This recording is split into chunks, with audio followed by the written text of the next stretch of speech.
What if the greatest secret to success and happiness isn't about setting more aggressive goals or, optimizing your morning routine down to the absolute minute, or finally finding that perfect system to clear out your inbox? Right. Because we live in this era where we're constantly told that the solution to our burnout is just another life hack, another scheduling app, another 10-step productivity system. It's exhausting, honestly. It really is. But what if the ultimate shift has absolutely nothing to do with what you are doing and everything to do with fundamentally changing how you view your own soul and the actual physical work sitting right in front of you? That is a massive paradigm shift. Yeah. So welcome to the deep dive. And before we jump into today's profound topic, I have a quick favor to ask you. If you find value in this deep dive, if it shifts your perspective or just gives you a great aha moment today, please do us a massive favor and subscribe to the Simplified Summary YouTube channel.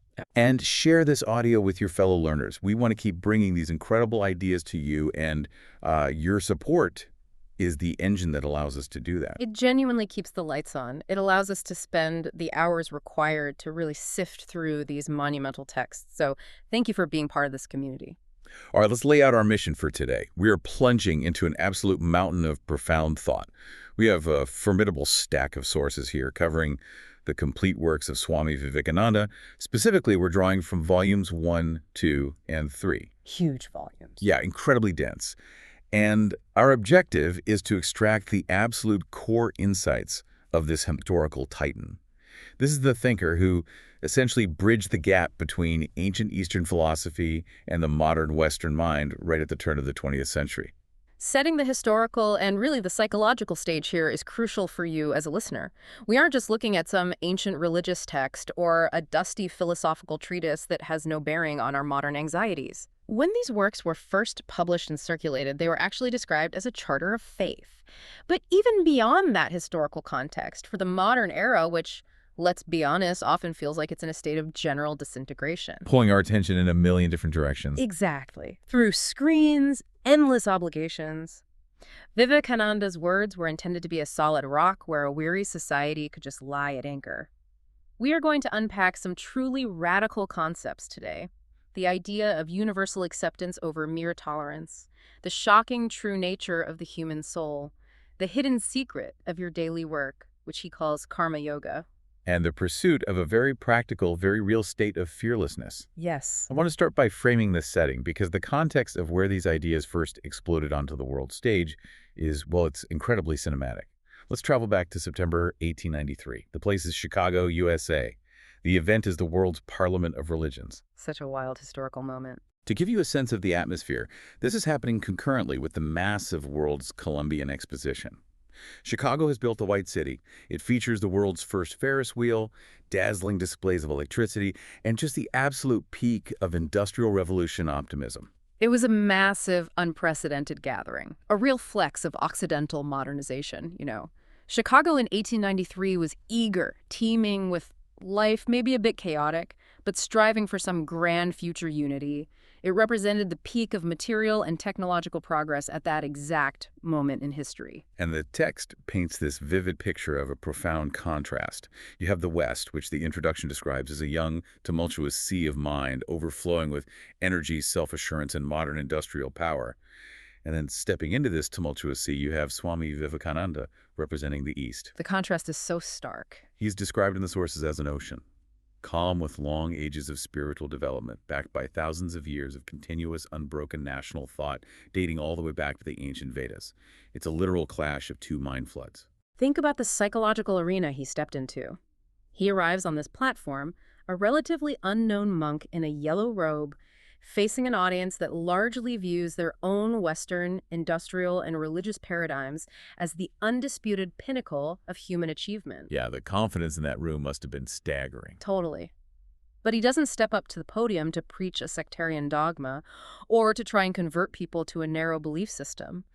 The texts note that when he began to speak, he spoke of the religious ideas of the Hindus, but by the time he finished, a whole new global paradigm of human spirituality had been introduced to the West. He became the confluence of these two immense rivers of thought. Looking at the notes from his addresses, one of the brilliant ways he disarmed this audience was by addressing the elephant in the room head-on. Like, why do all these different religions, philosophies, and even nations constantly fight with each other? Right, the ultimate question. And to explain this human tendency, he shares a fable. It's known as the frog in the well. I want to recount it because it seems simple on the surface, but the psychological diagnosis underneath is razor sharp. What's fascinating here is how it serves as a perfect entry point into his broader philosophy. So, a frog lived in a well. It had been born there, brought up there, and naturally it thought this well was the entire world. It cleaned the water, ate the worms, got a little sleek and fat, and was perfectly content. Then one day, another frog, a frog that lived in the sea, accidentally falls into this well.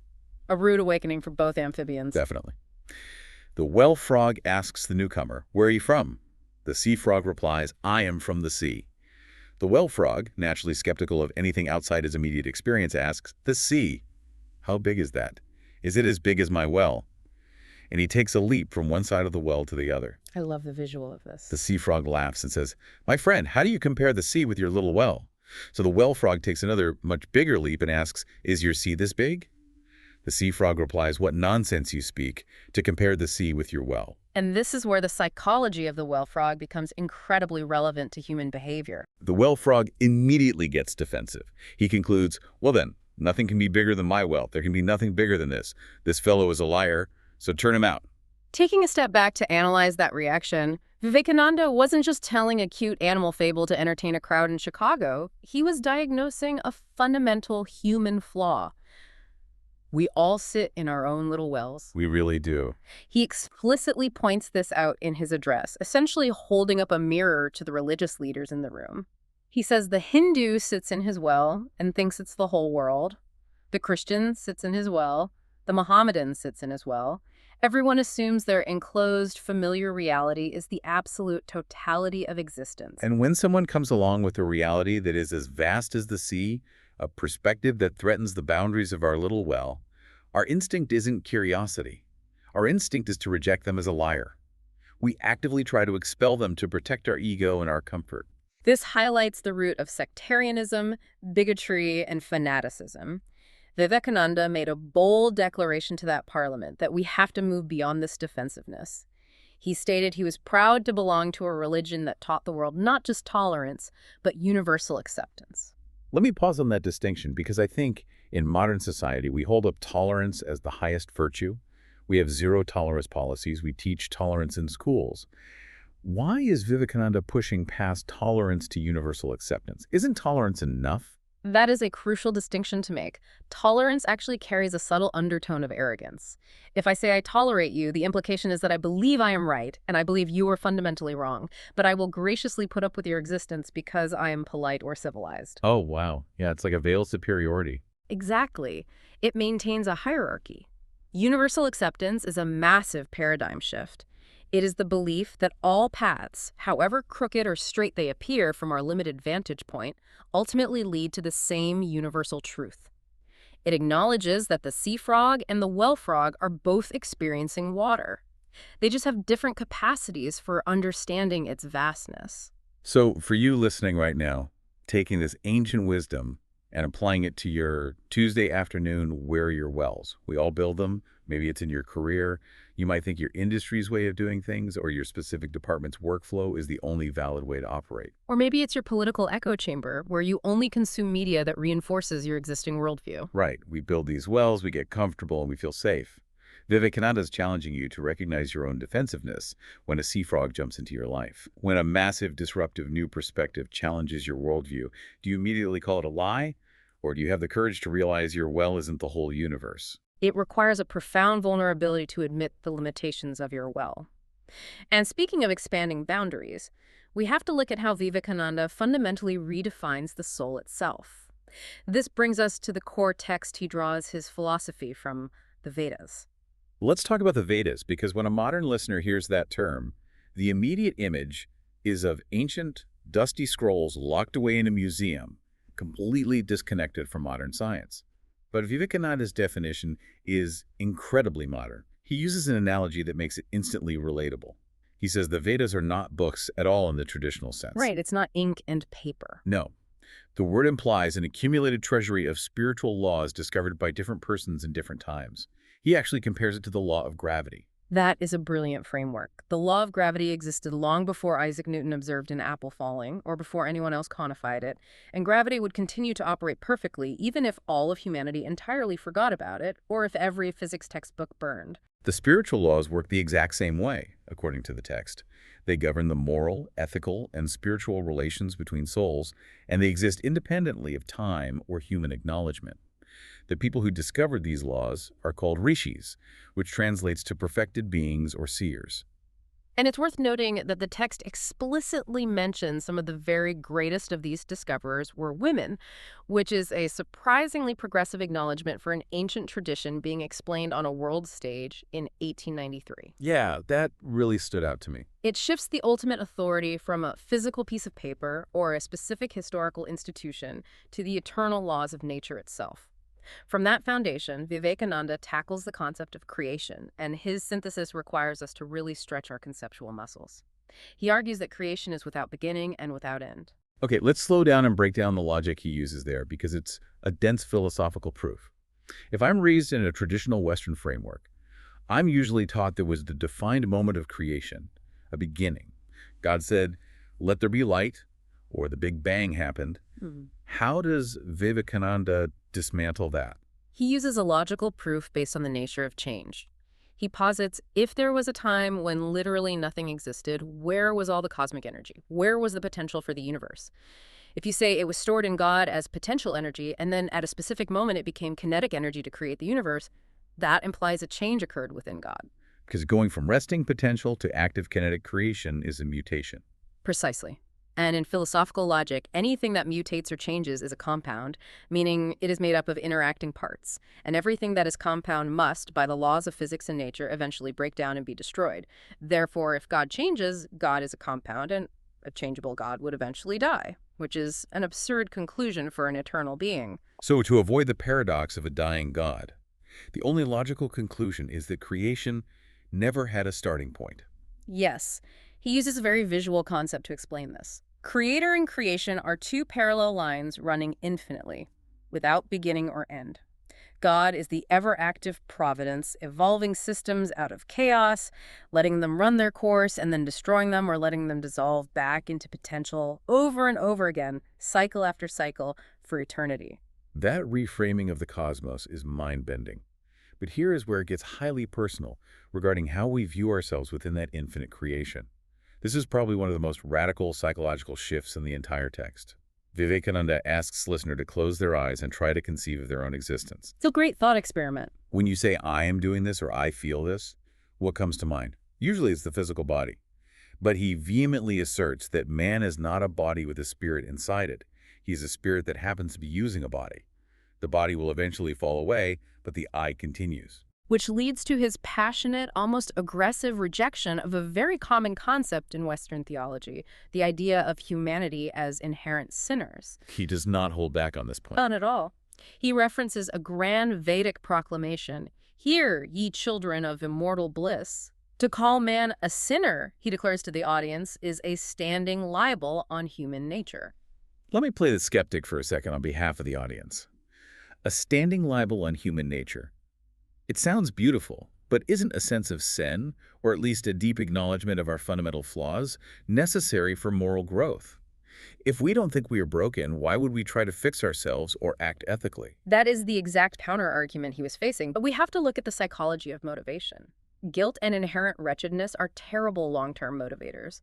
Think about the psychological weight of waking up every single day believing you are fundamentally flawed, a sinner who needs to be saved from your own inescapable wretchedness. It's heavy. It breeds a subtle, pervasive anxiety and a reliance on external salvation. Now, replace that operating system with Vivekananda's view. You are a child of immortal bliss. You are a free spirit, unbounded, holy, pure, and perfect at your core. The soul is a circle whose circumference is nowhere, but whose center is temporarily located in the body. You aren't made of matter. Matter is merely your servant. You are the master of the material, not the victim of it. Yes. And why does this philosophical distinction matter for a modern listener? Because if you view yourself as inherently divine, perfect, and infinite, it completely changes how you approach every single challenge in your life. When you face a brutal setback at work or a crushing personal crisis, you aren't reacting as a fragile, flawed creature who's being punished by the universe or crushed by the wheel of causation. You're something much bigger. You are an immortal spirit simply experiencing a temporary, localized change in your environment. You dehypnotize yourself from the cultural delusion of weakness. Dehypnotize is such a powerful word there. He says in the text, "Come up, O lions, and shake off the delusion that you are sheep." We walk around acting like sheep because we've been hypnotized by society, by our upbringing, by our failures, into thinking we are just fragile flesh and bone, subject to every little breeze of fortune or misfortune. Right. But if we wake up to this immortal bliss concept, the underlying fear of existence evaporates. And speaking of engaging with existence without fear, that brings us perfectly into our next major topic from the sources, Karma Yoga, or the yoga of action. Karma yoga is profoundly practical. If the previous section was the underlying theory of the soul, karma yoga is essentially the applied science of how to work and live in the physical world. And we all have to work. We all have bills, responsibilities, and daily friction. But the text pulls out a really counterintuitive observation right at the beginning of this section. It states that character is simply the aggregate of the mind's tendencies, the sum total of the bend of your mind over time. Good and evil both mold character. But here's a kicker. The text asserts that misery is often a much greater teacher than happiness. This directly challenges our modern pursuit of perpetual comfort. We spend our whole lives running toward pleasure and sprinting away from pain, operating under the assumption that pleasure is the ultimate goal of human existence. But Vivekananda points out that pleasure and happiness are fleeting. They eventually come to an end. You can't hold on to them. Knowledge and the expansion of the soul is the actual goal. And if you look at the great characters in world history, in the vast majority of cases, it was poverty that taught them more than wealth. It was the blows of life that brought out their inner fire far more than praise ever did. Misery forces the soul to adapt, to learn, and to expand its capacity. Again, playing the skeptic here, isn't that a slightly dangerous mindset? If we glorify misery, doesn't that risk justifying staying in abusive relationships, toxic work environments, or oppressive political systems? Where does Vivekananda draw the line between learning from a hardship and just being a victim of it? The distinction lies in agency and attachment. He is absolutely not advocating for seeking out abuse or remaining passive in the face of injustice. Karma yoga is about fierce action. The point he is making is about our internal reaction to the inevitable friction of life. When a blow comes, do you let it crush your identity, or do you use the resistance to build your character muscles? It's about leveraging the misery, not romanticizing it. That makes sense. It's using the friction, not surrendering to it. So how do we actively engage with the world without getting crushed by it? The text reveals what Vivekananda calls the ultimate secret of work. Here's where it gets really interesting. He says, let the end and the means be joined into one. That is a remarkably dense and profound statement. Let the end and the means be joined into one. What he means, mechanically, is that when you are doing any piece of work, do not think of anything beyond the work itself. Do it as worship, as the highest worship, and devote your whole life to it for that specific moment and time. To put that in modern terms, this sounds remarkably similar to the psychological concept of flow state popularized by Csikszentmihalyi in the late 20th century, that state of being completely immersed in an activity for its own sake. Vivekananda essentially provided a spiritual framework for achieving peak focus and eliminating burnout over 100 years before modern psychology gave it a clinical name. The parallel is very strong. But the trap we constantly fall into, which prevents this state, is attachment. We get attached to the anticipated results of our work. We aren't focused on the work. We're focused on the praise, the promotion, the paycheck, the social status it might bring. We're living in the future, basically. Exactly. The mechanics of this non-attachment are laid out clearly in the text. We often mistake the spirit for the flesh. We think that nature, the material world, our careers, our possessions exists for its own sake, and we become deeply attached to it. The text uses a great simple phrase. We think we live to eat rather than eat to live. We get the equation totally backward. The text explains that the whole of nature exists solely for the education of the soul. It uses the analogy of a book. Nature is just a book we are reading to gain knowledge, and once we have extracted the knowledge, the physical book itself is of no more value to us. But instead we identify with the book. We merge our identity with our job title, our bank account balance, or our physical appearance. And this intense attachment creates deep impressions on the soul, binding us like slaves to external circumstances. If the stock market drops, our self-worth drops. If we lose the job, we lose ourselves. This is exactly why he directs us to work like a master and not like a slave. A slave works because he is compelled to. He works because the whip of necessity is at his back, or because he is starved for the reward of praise or money. A master works out of sheer freedom, out of love, and out of a desire to express their internal perfection. And to illustrate this radical difference, the text references the ancient story of the Vyada.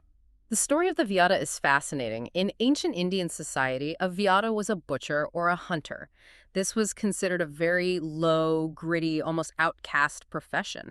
Yet, in the story referenced in the text, this particular Vyada is sought out as a highly illumined, spiritually advanced teacher by a learned scholar. Which would have been shocking at the time. Completely. And why? Because the Vyada performed his everyday bloody duty as the absolute highest worship. He didn't obsess over wishing he was born a priest or a king. He didn't resent his station. He just chopped the meat with absolute perfection, total non-attachment, and complete devotion to the task at hand. The lesson there is profound and incredibly liberating. Doing your duty, whatever it happens to be in this moment, as the highest worship without obsessing over the results or wishing you had someone else's supposedly better duty, is the true path to freedom. It doesn't matter if you are the CEO of a tech company or if you are sweeping the streets. If you can perform that action without being psychologically bound by the desire for a specific outcome, you are working as a master. You have conquered the world because the world can no longer dictate your internal state. So for you listening, think about how to apply this to your own daily grind tomorrow morning. When you are filling out that tedious spreadsheet or dealing with a difficult, angry customer on the phone or even just doing the laundry, are you working as a slave to the result? Are you just gritting your teeth, trying to get it over with so you can finally relax? Or can you join the end and the means into one? Right. Can you make the act of formatting that spreadsheet or folding that towel the highest worship in that exact moment? It completely shifts the texture of your day from drudgery to focus. It's incredibly hard to maintain, but it's a complete game changer for avoiding burnout. It is a game changer, but as you noted, it's incredibly hard to sustain. And the reason we struggle with it is because our minds are so unruly. We want to focus on the spreadsheet, but our mind is jumping to tomorrow's meeting or yesterday's argument. Which brings us to the next massive framework in the text, Raja Yoga, which deals entirely with the mechanics of the mind. If Karma Yoga is about external action and mastering how we interact with the world, Raja Yoga is about internal mastery. The text issues a stark warning. Right now, our minds are slaves. They are dragged outward by the senses toward what the text calls dull, insentient nature. We see a shiny object or our phone buzzes, and our mind just blindly chases it like a dog chasing a squirrel. To understand how to fix this scattered attention, we have to look at the mechanics of perception as the text explains them. We tend to think perception is just a physical act, but it's a multi-stage process. First, you have the external instruments, your physical eyes or your ears. Then you have the internal organs, which are the brain centers processing the sensory data.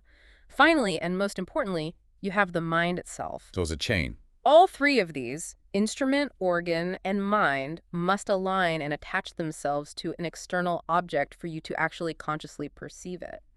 The perfect modern example of this is when you are reading a book and you read a whole page, your eyes tracking every single line, but you realize you are thinking about what to make for dinner the whole time. You haven't actually comprehended a single word on the page. That perfectly illustrates the mechanism. Your external instruments, your eyes were working perfectly. The internal organs in your brain were processing the visual data, but the mind was detached. It was wandering in the kitchen. So perception failed. Raja Yoga teaches us to consciously control this multi-stage process rather than letting it happen by accident.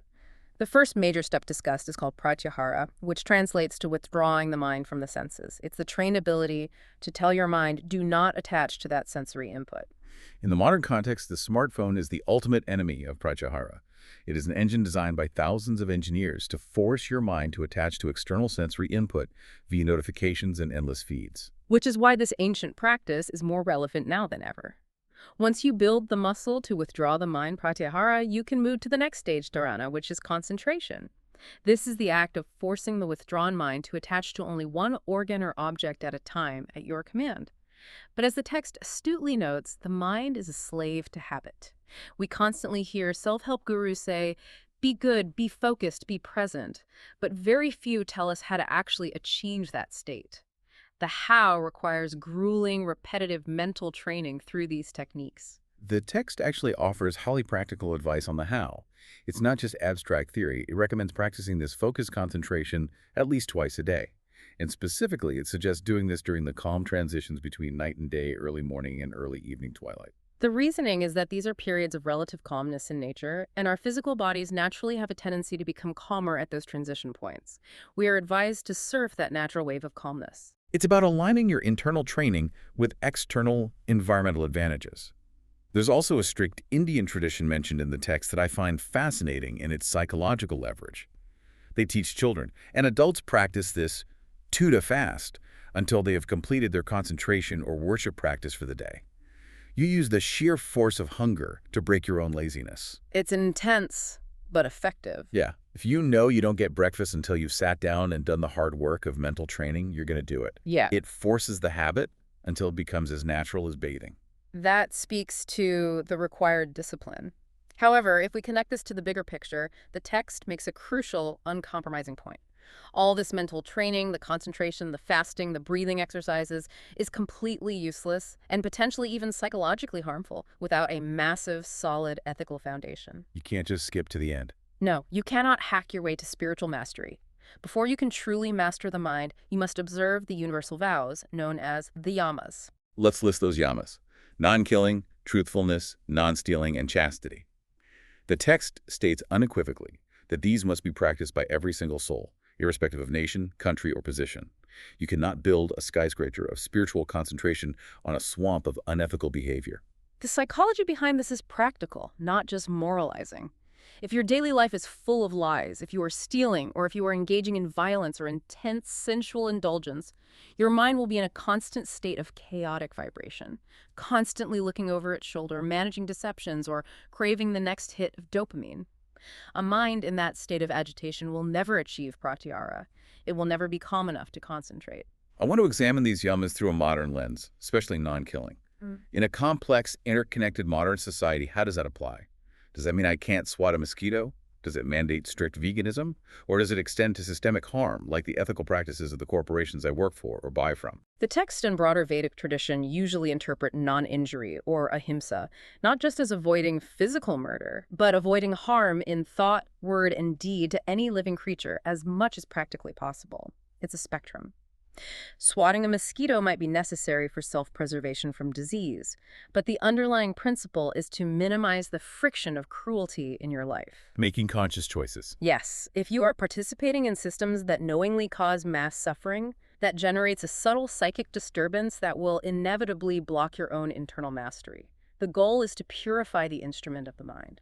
That makes the ethical foundation feel much more grounded in mental mechanics rather than just arbitrary rules.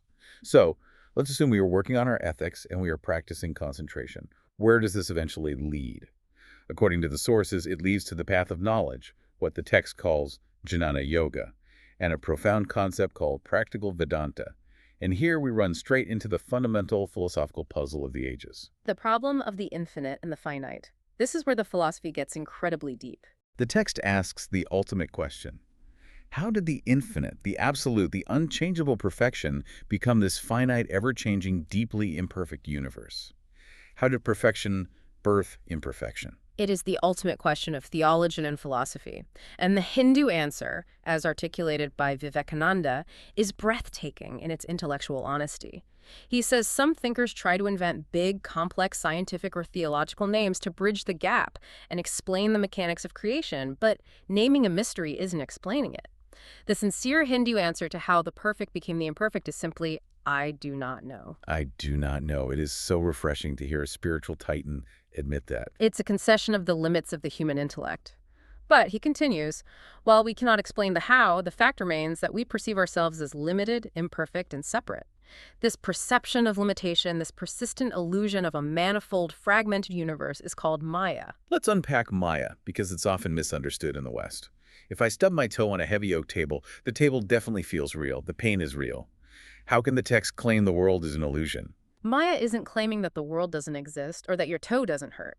A helpful modern analogy might be wearing a highly advanced virtual reality headset. When you are in the VR game, the environment feels real, your heart rate spikes when a virtual monster attacks, and you react emotionally. You are experiencing the game. Right, the physiological response is real. But the underlying reality of that environment is just lines of code running on a processor. Maya means we are misinterpreting the fundamental nature of the universe. We see the tables, the trees, the separate people, but the underlying code, the absolute reality, is just the one infinite spirit. We are caught in the VR simulation of separateness. That analogy clicks perfectly. So the goal of Jnana Yoga is to take off the headset.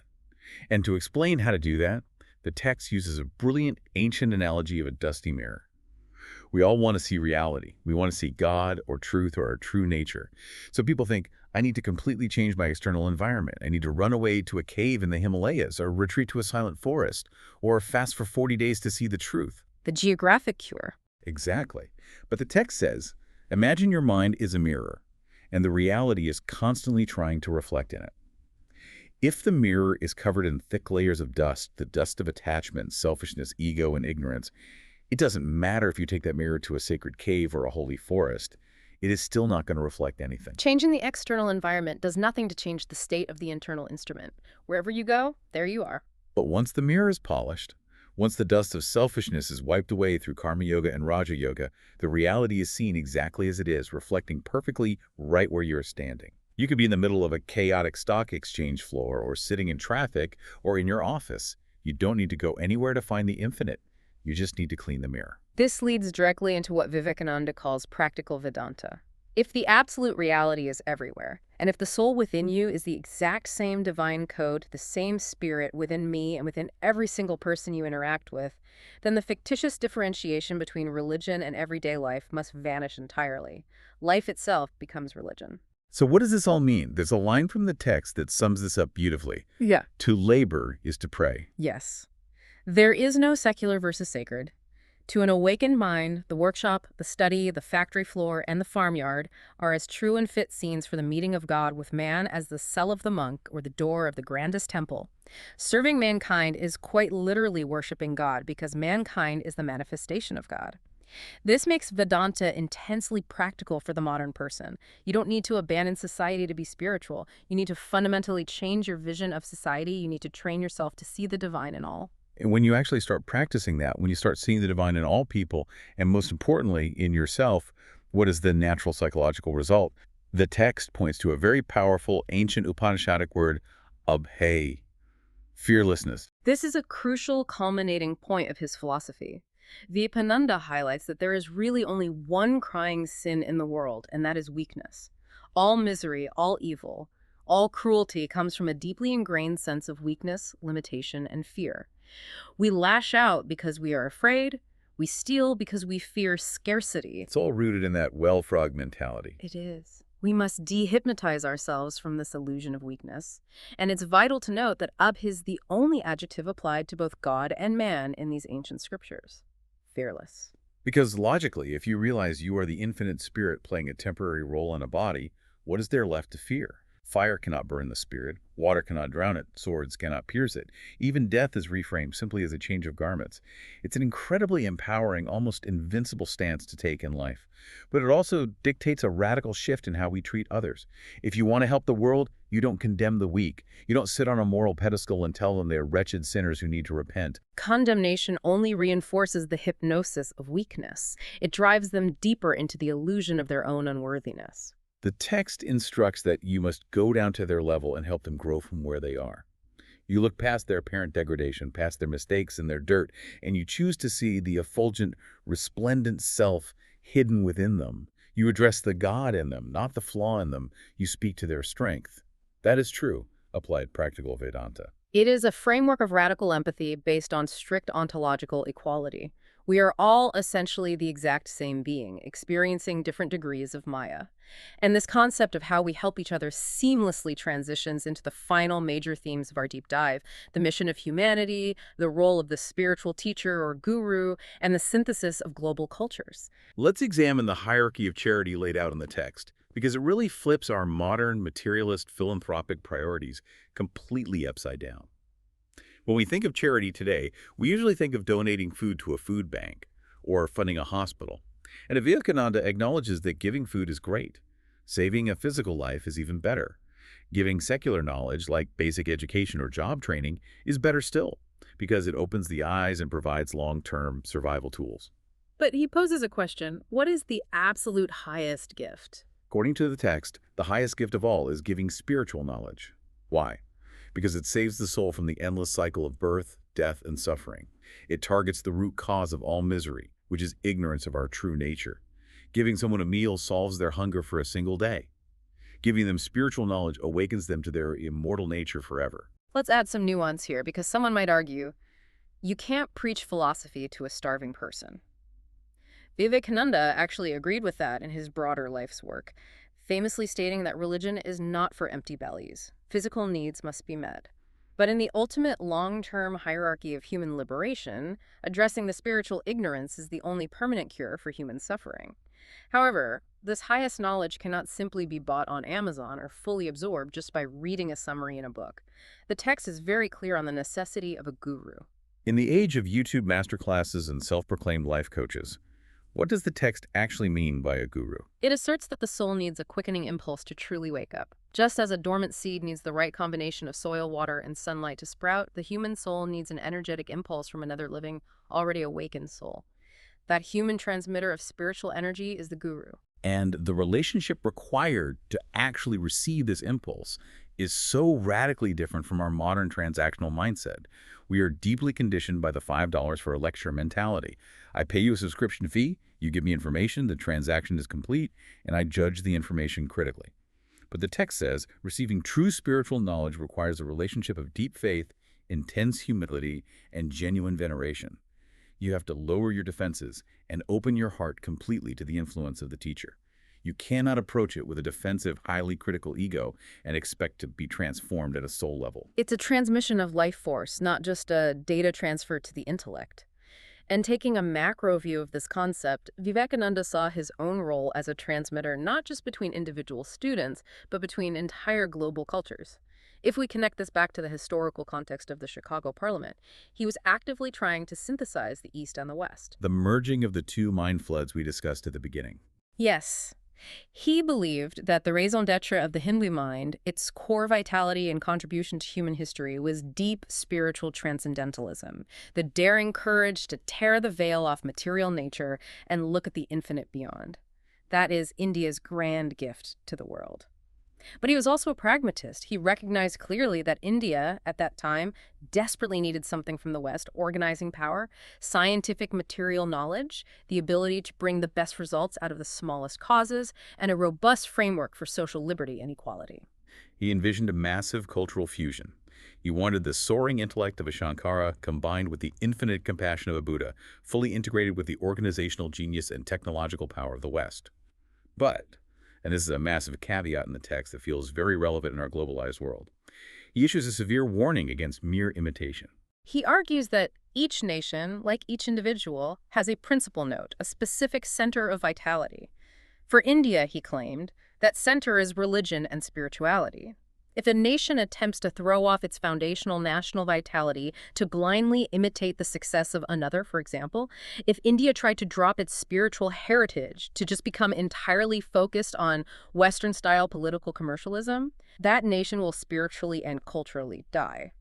He uses a striking, powerful metaphor to illustrate this. You cannot force a mighty river, which has flowed for thousands of miles and nearly reached the ocean, back up to the Himalayan snows to start over in a different direction. You cannot reverse thousands of years of national evolution. So what is the solution if you can't imitate? You must work through that existing vitality, not against it. You take the good from others, but you absorb it into your own bloodstream, filtering it through your own cultural identity. There is a quote from the text that sums this up perfectly. Learn everything that is good from others, but bring it in, and in your own way, absorb it. Do not become others. And that principle applies to us as individuals just as much as it applies to nations. We can learn productivity habits from a CEO or mindfulness from a monk, but we have to integrate them into our own authentic nature, not try to become a carbon copy of someone else. True growth is always an expansion of your own center, never a complete abandonment of it. We have covered a truly massive amount of ground today on this deep dive. Let's do a quick recap to solidify these concepts. We started our journey in the electrifying atmosphere of 1893 Chicago, where Swami Vivekananda challenged the world to drop their defensive, frog-in-the-well mentalities and embrace the vastness of universal acceptance. We explored the radical redefinition of the human soul, firmly rejecting the paralyzing label of sinner and awakening to our true, inherent nature as children of immortal bliss, parallel and co-eternal with the very fabric of creation. We unlocked the pragmatic secret of karma yoga, the art of working as a master, not a slave, by intensely joining the means and the end, achieving that spiritual flow state, and understanding that the miseries and blows of life are actually the intense heat forging our ultimate character. We broke down the mechanics of Raja Yoga, realizing our minds are slaves to our senses, and discussing the disciplined necessity of withdrawing the mind, concentrating it, and building an uncompromising, practical, ethical foundation of truth and non-injury. And we saw how Jnana Yoga leads to the beautiful concept of practical Vedanta, polishing the dusty mirror of our minds right where we are, whether in a cubicle or a kitchen. It's about seeing the divine code in everyone we meet and practicing the ultimate virtue of abha, fearlessness, to help others grow without the poison of condemnation. And finally, we discussed the ultimate charity of sharing this spiritual knowledge to cure the root of human suffering. It is a remarkably complete, robust toolkit for navigating human existence. But I want to remind you, the listener, that all of this philosophical knowledge is completely useless unless it is applied in the friction of your daily life. As you go about your day-to-day, as you close this audio and return to your responsibilities, ask yourself honestly, where are you currently acting like a slave to your environment? Where are you letting your mind be violently dragged outward by every shiny object, every notification, or every petty annoyance, rather than doing the hard work of remaining the master of your inner state? That is the ultimate question to carry with you. And to leave you with one final, deeply provocative thought derived directly from the text we explored.